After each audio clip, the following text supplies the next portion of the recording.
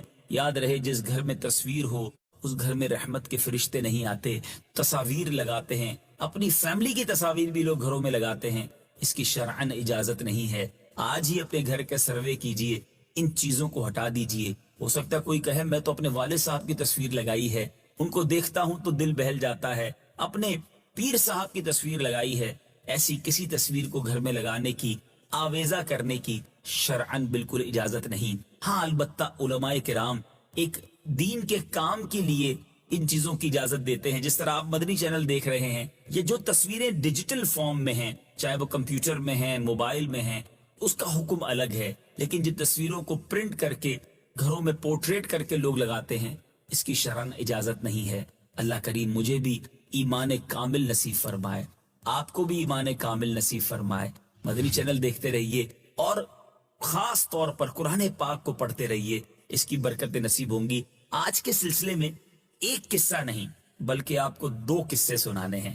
ایک تو آپ نے یہ سن لیا ان جھوٹے خداؤں کے بارے میں، اب آئیے اللہ عز و جل کے سپاہی، سبحان اللہ، جو فرشتے ہیں، ان کا اور ابو جہل کا ایک بار سامنا ہوا، کیونکہ آج ہمارا دوسرا ٹاپک ہے ابو جہل اور خدا کے سپاہی۔ ابو جہل نے نبی پاک علیہ الصلوۃ والسلام کو کعبہ شریف میں نماز پڑھنے سے منع کیا تھا، اور وہ اعلانیہ کہا کرتا تھا کہ اگر میں نے محمد صلی اللہ تعالی علیہ وسلم کو نماز پڑھتے دیکھا تو اپنے پاؤں سے ان کی گردن کچل دوں گا اور ان کا چہرہ خاک میں ملا دوں گا۔ چنانچہ وہ اپنے اس فاسد ارادے سے پیارے آقا علیہ الصلوۃ والسلام کو نماز پڑھتے دیکھ کر آپ کے قریب آیا، مگر اچانک الٹے پاؤں بھاگا، ہاتھ آگے بڑھاتے ہوئے جیسے کوئی مصیبت روکنے کے لیے ہاتھ آگے بڑھاتا ہے، یعنی اس نے اس طرح ہاتھ آگے بڑھایا جیسے اپنے آپ کو کوئی بچاتا ہے۔ اس کے چہرے کا رنگ اڑ گیا اور بدن کی بوٹی بوٹی کانپنے لگی۔ اس کے ساتھیوں نے پوچھا کہ تمہارا کیا حال ہے؟ تو کہنے لگا میرے اور محمد صلی اللہ تعالی علیہ وسلم کے درمیان ایک خندق ہے جس میں آگ بھری ہوئی ہے اور کچھ دہشت ناک پرند بازو پھیلائے ہوئے ہیں۔ اس قدر خوفزدہ ہو گیا ہوں کہ آگے نہیں بڑھ سکا اور ہانپتے کانپتے کسی طرح جان بچا کر بھاگا۔ اس کے بعد بھی ابو جہل اپنی خباثت سے باز نہیں آیا، پیارے آقا علیہ الصلوۃ والسلام کو نماز پڑھنے سے منع کرنے لگا۔ اس پر پیارے آقا علیہ الصلوۃ والسلام نے اسے سختی سے جھڑک دیا تو ابو جہل نے غصے میں بھر کر کہا آپ مجھے جھڑکتے ہیں، حالانکہ آپ کو معلوم نہیں مکہ مکرمہ میں مجھ سے زیادہ جھتے والا، مجھ سے بڑی مجلس والا کوئی نہیں، یعنی میرے بڑے تعلقات ہیں، میرے بڑے جناب آگے پیچھے لوگ ہیں۔ ابو جہل کہتا ہے خدا کی قسم میں آپ کے مقابلے میں سواروں اور پیدلوں سے اس میدان کو بھر دوں گا۔ اس کی اس دھمکی کے جواب میں سورہ علق یعنی سورہ اقرا کی یہ آیت نازل ہوئی، اللہ غنی۔ نبی پاک کی شان تو دیکھیں کہ کفار میرے آقا کی شان میں گستاخی کرتے تھے۔ آج دنیا کا دستور ہے لوگ کسی کو برا کہیں تو وہ جواب دیتا ہے۔ شان مصطفیٰ صلی اللہ تعالی علیہ وسلم دیکھیں کہ نبی پاک کی گستاخی ہوتی، جواب قرآن دیا کرتا۔ اگر وہ باز نہ آیا تو ضرور ہم پیشانی کے بال پکڑ کر کھینچیں گے، وہ پیشانی جو جھوٹی خطا کار ہے، تو اسے چاہیے کہ اپنی مجلس کو پکارے، ہم بھی جلد ہی دوزخ کے فرشتوں کو بلائیں گے۔ حدیث پاک میں ہے کہ اگر ابو جہل اپنی مجلس والوں کو بلاتا تو فرشتے اس کو بالاعلان گرفتار کر لیتے اور وہ زبانیہ کی گرفت سے نہیں بچ سکتا تھا۔ اے میرے بیچ اسلامی بھائیوں، اس واقعے سے سیکھنے کو کیا ملا؟ ابو جہل جب تک زندہ رہا نبی پاک علیہ الصلوۃ والسلام کی دشمنی اور آپ کو تکلیف پہنچانے پر کمر بستہ رہا اور دوسروں کو بھی اس پر اکساتا رہا۔ بالآخر قہر خداوندی میں گرفتار ہوا کہ جنگ بدر کے دوران لڑکوں کے ہاتھوں ذلت کے ساتھ قتل ہوا اور اس کی لاش بے گور و کفن بدر کے گھڑے میں پھینک دی گئی۔ اس طرح تمام دشمنان رسول طرح طرح کے عذابوں میں مبتلا ہو کر ہلاک و برباد ہو گئے۔ اللہ کریم ہمیں نبی پاک علیہ الصلوۃ والسلام سے سچی محبت عطا فرمائے، بے ادبی سے بچائے بلکہ بے ادبوں کے شر سے بھی بچائے.